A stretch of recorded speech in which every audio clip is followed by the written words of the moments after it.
Bonjour à tous et bienvenue pour cette nouvelle formule. Donc c'est pas vraiment un cours, on va essayer d'examiner des donnes étape par étape, donc aussi bien à l'enchère et au jeu de la carte, pour que j'essaie de vous montrer comment on doit raisonner pendant le cours d'une donne, tous les problèmes qui peuvent se poser, toutes les questions qu'il faut se poser, dans quel ordre, etc. et comment on va y répondre.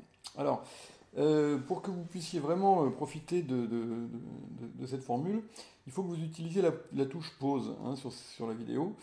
Chaque fois que je pose une question, cloc, vous appuyez sur pause, ça vous laisse le temps de réfléchir, de trouver une réponse, et puis une fois que vous pensez avoir trouvé la réponse, pouf, vous renvoyez la vidéo, et comme ça vous pourrez suivre au fur et à mesure. Voilà. Donc je pense que ça va être un exercice vraiment utile. Parce que c'est vraiment là, c'est plus du bridge théorique, hein, c'est vraiment du bridge pratique, des donnes qui peuvent vous arriver comme ça, comme le hasard fait souvent bien les choses. Alors, on va donc commencer par cette donne-là, donc les enchères d'abord.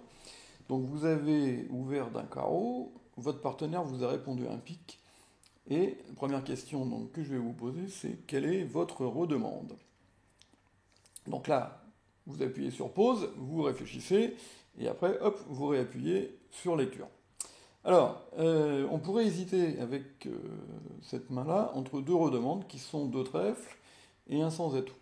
Alors, si on avait 5 trèfles et 4 carreaux, par exemple, et la même distribution, c'est en inversant les trèfles et les carreaux, là, on n'aurait absolument pas le choix. Il faudrait dire un sans atout. Hein, les 5, 4, 2, 2, dont la couleur quatrième n'est pas annonçable, se redemandent à un sans atout. Ou sauf de un sans atout, d'ailleurs, quand on est dans la zone 15-16. Pas 17. 17, c'est un trop fort pour ouvrir d'un sans atout avec deux doubles tons. Et donc là, on pourrait hésiter entre les deux. Alors, il y a des arguments dans les deux sens. Euh, bon, l'argument pour dire un sans atout, c'est que les trèfles sont pas très beaux. On a une dame seconde, et ça, c'est toujours un élément intéressant pour nommer les sans atout. Bon, de l'autre côté, on a aussi une main bicolore. Le partenaire n'a pas passé d'entrée, donc il y a peut-être un chelem. Donc on peut aussi avoir envie de lui décrire proprement sa main, et donc de dire deux trèfles. Bon. Franchement, les deux enchères sont tout à fait acceptables. L'avantage du 1 sans atout, c'est qu'on dit qu'on a deux cartes à pique, enfin deux ou trois, ce qui peut simplifier la vie du partenaire s'il en a 5 ou 6. Bon. Alors maintenant, bon, la discussion est ouverte. Je vous propose pour la suite de la séquence de choisir l'enchère de deux trèfles, mais on pourrait très bien donc dire un sans atout.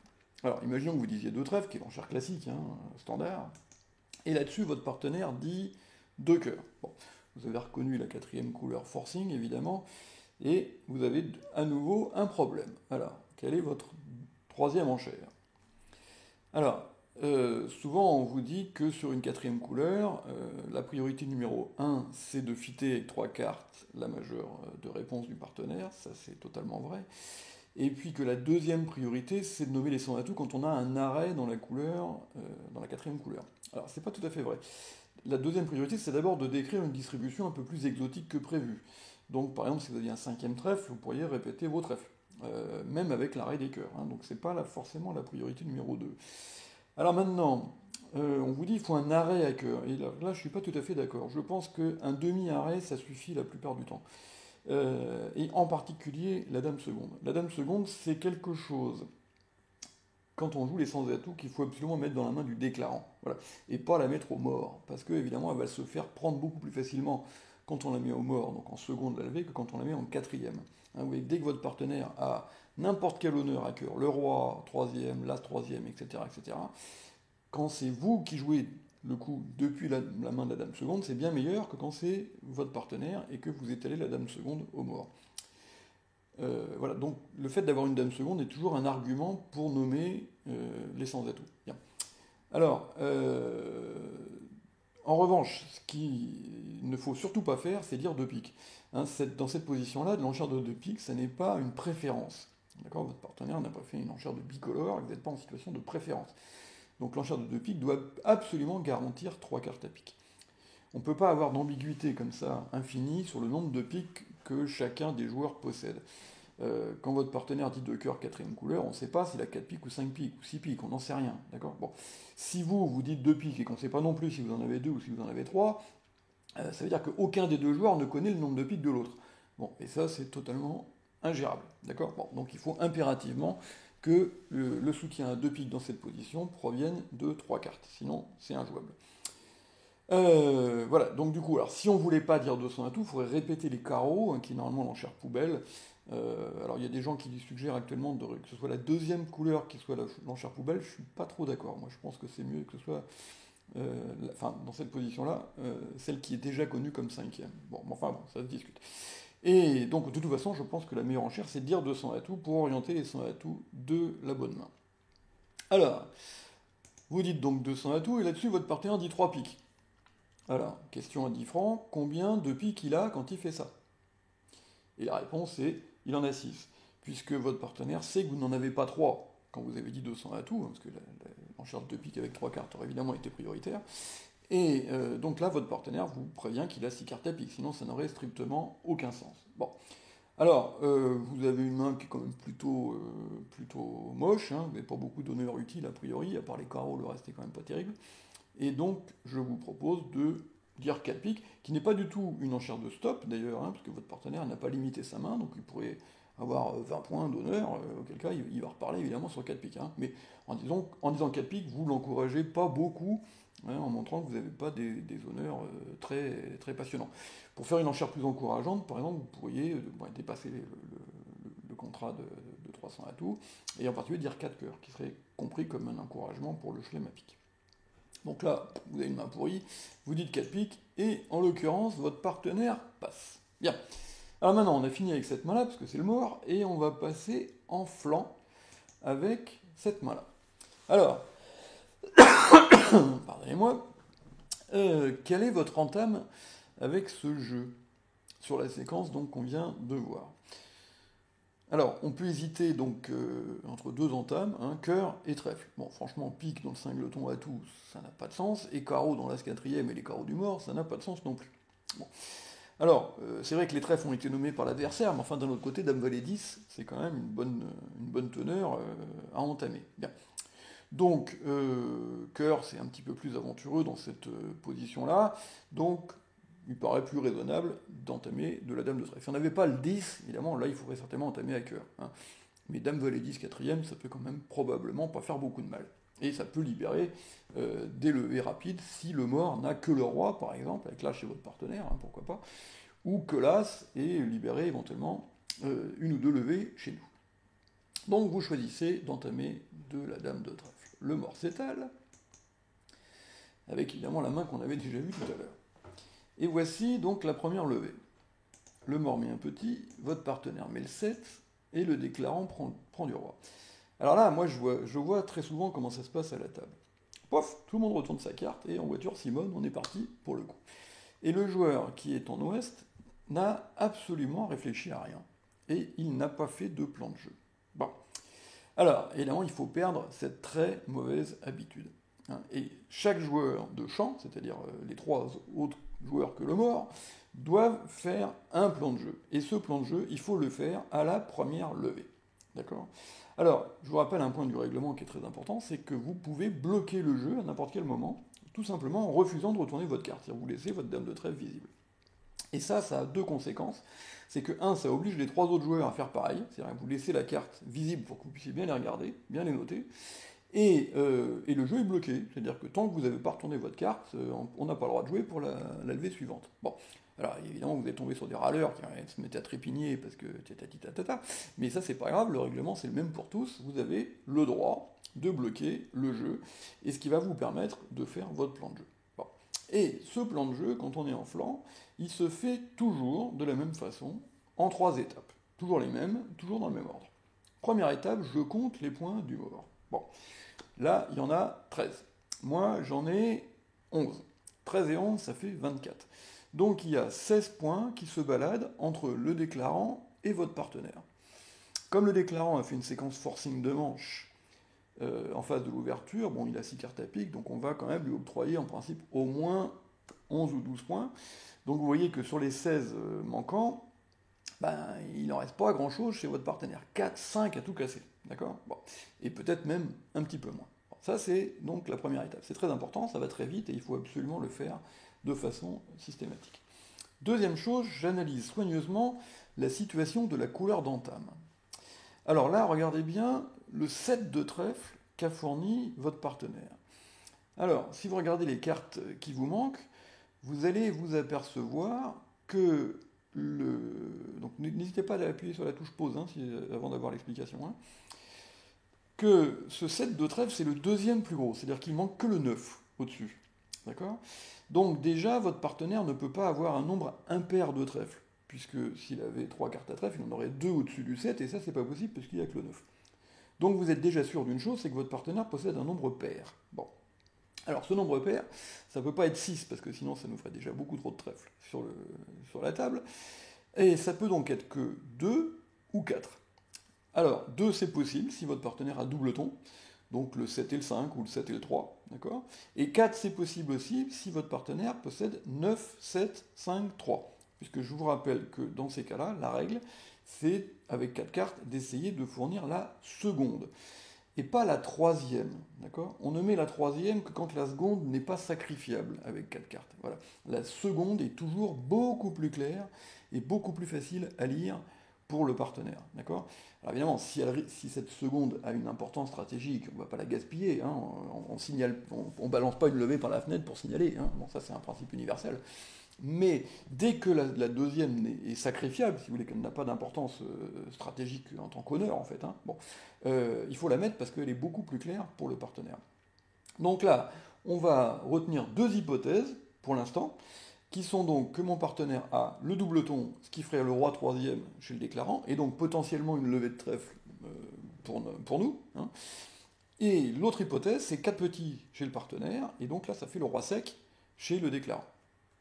Pour l'instant, j'ai encore un doute sur ces 2 positions. Alors maintenant, je regarde le mort et j'essaye de deviner quel va être le plan de jeu de l'adversaire.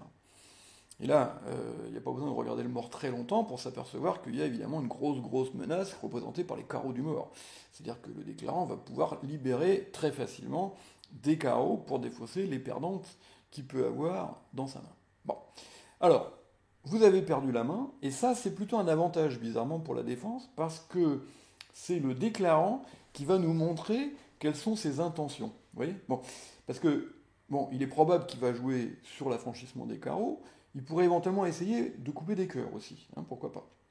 S'il a des 3 ou 4 cœurs dans la main, il peut envisager peut-être de faire des coupes de la main courte.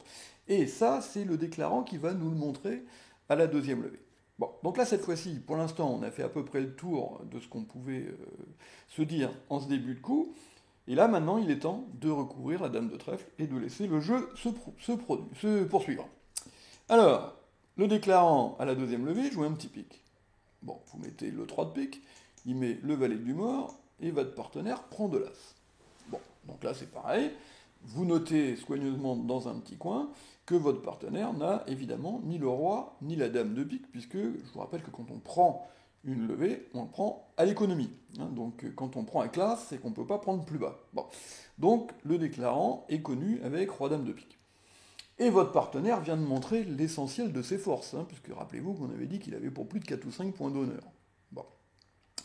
Alors, là-dessus, la levée, ça y est, on la retourne, et votre partenaire maintenant joue le 5 de cœur, le déclarant met le 8, et vous prenez évidemment du roi pour un petit du mort. Bon, alors là encore, il va falloir analyser soigneusement cette levée. Bon. Alors, première constatation, votre partenaire n'a pas l'as de cœur. Alors, il n'a pas l'as de cœur pour 2 raisons. La première, c'est que le compte des points qu'on a fait tout à l'heure montrait clairement qu'il ne pouvait pas avoir 2 as. Hein. Le déclarant, il n'a pas dit une 4e couleur forcing avec roi-dame de pique et le roi de trèfle pour tout potage, hein, parce que c'est les seuls honneurs qui nous manquent. Donc c'est forcément le déclarant qui possède l'as de cœur. Bien. Deuxième raison, c'est que si votre partenaire a eu l'as de cœur, on se demande pourquoi il a joué en dessous quand il y a la dame au mort. Il aurait joué as de cœur et cœur. Hein. Bon, ça n'a strictement aucun sens d'aller jouer cœur sous l'as. S'il y avait le valet second ou 2 petits, bon, là, il pourrait jouer cœur sous l'as en espérant que le déclarant et le roi passent la mauvaise. Mais quand il y a la dame au mort, ça n'a strictement aucun sens. Donc tout ça fait que vous avez la certitude absolue que le déclarant possède l'as de cœur, et que donc vous ne ferez plus de levée dans cette couleur.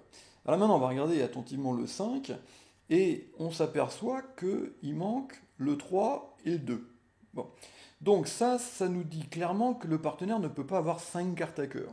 S'il avait eu 5 cartes à cœur, il aurait joué le petit, et donc forcément ça aurait été le 2, bon, puisque le déclarant à ce moment-là aurait eu la seconde. Donc ça, c'est clairement pas possible. Donc ça veut dire que votre partenaire possède, là encore, en tout cas, il n'a pas 5 cartes à cœur. Alors, il reste deux hypothèses probables. La plus probable des deux, c'est qu'il en a 4, d'accord, et que le 5 est sa deuxième, hein, donc comme tout à l'heure. Donc il aurait un truc du genre 9-5-3-2, par exemple, hein, ou 10-5-3-2, ça c'est tout à fait possible. Il y a une autre possibilité éventuelle, c'est que votre partenaire ait joué le 5 avec 10-9-5. Hein, donc là, 10-9-5, c'est 3 cartes, et donc il aurait joué à ce moment-là sa plus petite. Donc ça, c'est les deux hypothèses qu'on peut retenir. Alors, ça veut quand même dire clairement que le déclarant possède au moins 3 cartes à cœur. Voilà, 3 ou 4. Bon, alors maintenant, le problème, c'est de savoir donc ce qu'on va rejouer à ce stade-là. Et évidemment, on a une envie de rejouer le valet de trèfle, parce que je vous rappelle qu'à trèfle, on avait laissé une incertitude, où le déclarant avait donc soit le roi sec, bon là auquel cas jouer trèfle ne sert à rien, mais soit le roi troisième, où là jouer trèfle peut vous permettre d'affranchir votre 10 de trèfle, et avec l'espoir d'encaisser ce 10 de trèfle quand vous prendrez la main à l'as de carreau. Bon. Alors, on va quand même vérifier d'un petit peu plus près de savoir si c'est une hypothèse plausible. Alors, on va prendre donc comme hypothèse de travail que le déclarant possède le roi de trèfle troisième. Et donc votre partenaire double-ton. Alors à ce moment-là, qu'est-ce que ça lui fait à cet animal? Ça lui fait 6 cartes à pique, ça on connaît d'après les enchères. Au moins 3 cartes à cœur, d'après ce qu'on a vu de l'analyse du 5 de cœur du partenaire, et donc 3 cartes à trèfle par hypothèse de travail. Donc ça voudrait dire qu'il possède un singleton ou une chicane à carreau. Bon. Alors là, on va se demander si c'est plausible. Alors, il faut faire un exercice qui est assez difficile, c'est de se mettre dans la peau de l'adversaire. C'est-à-dire, qu'est-ce que j'aurais fait à sa place si j'avais eu ça? Alors, s'il avait eu 5 lotons à carreau, franchement, qu'est-ce qu'il aurait fait? Donc avec des perdantes à trèfle et à cœur. Bon, première chose qu'il aurait faite, c'est jouer carreau, évidemment, d'urgence, avant de jouer à tout, pour se libérer de levées de carreau pour défausser 2 perdantes, donc un trèfle et éventuellement un cœur. D'accord? Jouer à tout d'abord et nous laisser faire tomber l'as de trèfle, qui est la seule reprise du mort pour les carreaux, ça n'aurait vraiment aucun sens. Bon. Et puis, chicane à carreau, c'est peu probable également, parce que là, il aurait probablement fait la même chose, en fait, c'est-à-dire qu'il aurait pris l'entame à trèfle de l'as et joué le roi de carreau, en espérant réussir l'expasse et puis remonter au mort avec la dame de cœur ou le valet de pique, d'accord, dans l'hypothèse où ces cartes seraient bien placées par rapport à l'as de pique ou au roi de cœur. Et donc, là encore, c'est pas très crédible. Vous voyez, ça voudrait dire que le déclarant aurait quand même joué d'une façon vraiment très très étrange et surtout très mal joué. Bon. Alors évidemment, bon, vous allez me dire, oui, mais mes adversaires, ils font n'importe quoi, ils sont tous nuls, et patati patata. Bon, alors ça, c'est quand même en général pas un argument très recevable. Hein. Il y avait Bertrand Romanet, qui était un grand écrivain de bridge, qui est décédé maintenant, et dont les bouquins sont malheureusement à peu près tous épuisés. Bon, on peut encore les trouver sur Internet. Mais donc, dans un de ses excellents bouquins qui est Bridge Gagnant, qui est probablement un des tout meilleurs bouquins de bridge qu'on ait jamais écrit, il disait que, à juste titre, que surestimer ses adversaires est une erreur, parce qu'en général, ça ne joue pas contre des génies extra-lucides, mais sous-estimer ses adversaires aussi. Voilà. La plupart des adversaires se situent dans un juste milieu, c'est-à-dire que ce n'est pas forcément des Thomas B6, hein, évidemment, il n'y en a pas beaucoup, mais ce n'est pas non plus des gens qui font totalement n'importe quoi. Bon. Donc il faut les placer, si vous voulez, dans un juste milieu raisonnable. Franchement, le type qui a 5 lotons carreau en face de roi dame valet 5e, la première chose qu'il fait, c'est faire tomber l'as de carreau quand il a des perdantes à défausser, quoi. Bon, voilà. Donc on peut raisonnablement considérer que cette hypothèse de la courte à carreau du déclarant ne tient pas debout, et que donc, par inférence, il n'a pas le roi de trèfle troisième. Et s'il n'a pas le roi de trèfle troisième, c'est donc qu'il a le roi de trèfle sec. Vous êtes d'accord? Bon. Alors maintenant, S'il a le roi de trèfle donc sec, 6 cartes à pique, et 4 cœurs à l'as et 2 petits carreaux. Hein, c'est une hypothèse possible. Alors à ce moment-là, il n'y a pas beaucoup d'espoir de faire chuter, parce qu'on va encore faire l'as de carreau, ça c'est sûr. Bon, le seul espoir qui resterait, ça serait que le partenaire ait une levée d'atout naturelle. Bon, s'il a le 10 de pique, par exemple, c'est un partenaire avec peut-être 4 atouts, as-10, bon, auquel cas il va faire son 10 de pique, et le coup va chuter naturellement tout seul, quel que soit votre retour. Bon, donc à la limite, quelque part, c'est pas absolument passionnant. S'il déclare à 7 cartes à pique, le roi de trèfle sec, 2 petits carreaux et l'as de cœur troisième, là c'est pareil, c'est mort. Hein, là, il n'y a carrément plus aucun espoir de faire chuter. En revanche, il reste une position où là c'est possible. C'est, donc je vous laisse la chercher, appuyez sur pause, c'est quand le déclarant possède 6 cartes à pique, 3 cartes à cœur, et le roi de trèfle sec. Et donc à ce moment-là, ça lui fait 3 cartes à carreau. Et s'il a 3 cartes à carreau, ben comptez bien, votre partenaire est cingleton. Et à ce moment-là, vous pouvez faire chuter en jouant as de carreau et carreau. D'accord? Et en fait, c'est la seule hypothèse raisonnable de chute, bon, à part une levée d'atout naturelle chez le partenaire, auquel cas c'est pas grave, d'accord? Mais rejouer trèfle, en fait, ça ne peut pas faire chuter ce contrat de 4 piques. D'accord? Alors je vais vous montrer les 4 jeux, et vous allez voir que votre partenaire a extrêmement bien joué. Parce qu'on pourrait dire, mais s'il est cingleton carreau, il pouvait le jouer. Bon, et ben en fait, non. Parce que s'il joue son cingleton carreau après l'as de pique, il file le coup net. Vous prenez de l'as, vous rejouez carreau coupé, très bien. Mais maintenant, il peut jouer cœur, mais là, cette fois-ci, le déclarant plonge de l'as, purge les atouts, et puis remonte au mort à carreau pour défausser les perdantes qui lui restent, donc les 2 cœurs perdants qui lui restent sur les carreaux et l'as de trèfle. D'accord? Et donc votre partenaire a extrêmement bien joué en ne rejouant pas son cingleton carreau, parce qu'il a vu que ça ne nous faisait pas assez de levée, et qu'il fallait absolument libérer une levée de cœur avant. D'accord? Et alors vous remarquez que quand il a joué cœur, le déclarant est cuit, parce que si il met petit, ben vous faites le roi, et vous pouvez donc là découvrir le cingleton carreau de votre partenaire en jouant as de carreau et carreau. Et puis si le déclarant plonge sur l'as de cœur, s'il joue carreau tout de suite, bah vous pouvez prendre et donner la coupe à carreau à votre partenaire de la même façon. Là, ça serait même plus simple parce que vous allez voir le 2 de carreau de votre partenaire. Et puis, s'il purge les atouts avant pour empêcher ça, il va se dégarnir à cœur. C'est-à-dire qu'il va se retrouver avec la dame de cœur sèche en face de 18. Et il n'aura plus de protection parce qu'il n'y aura plus d'atouts au mort. S'il a enlevé les atouts de votre partenaire, il a enlevé ceux du mort aussi. Et du coup, quand il va jouer carreau, bah, vous pourrez plonger de l'as et vous pourrez encaisser le roi et le valet de cœur. D'accord? Voilà. Donc, tout le monde a parfaitement bien joué sur cette donne, mais c'était quand même pas si facile d'arriver à trouver le bon flanc. Voilà.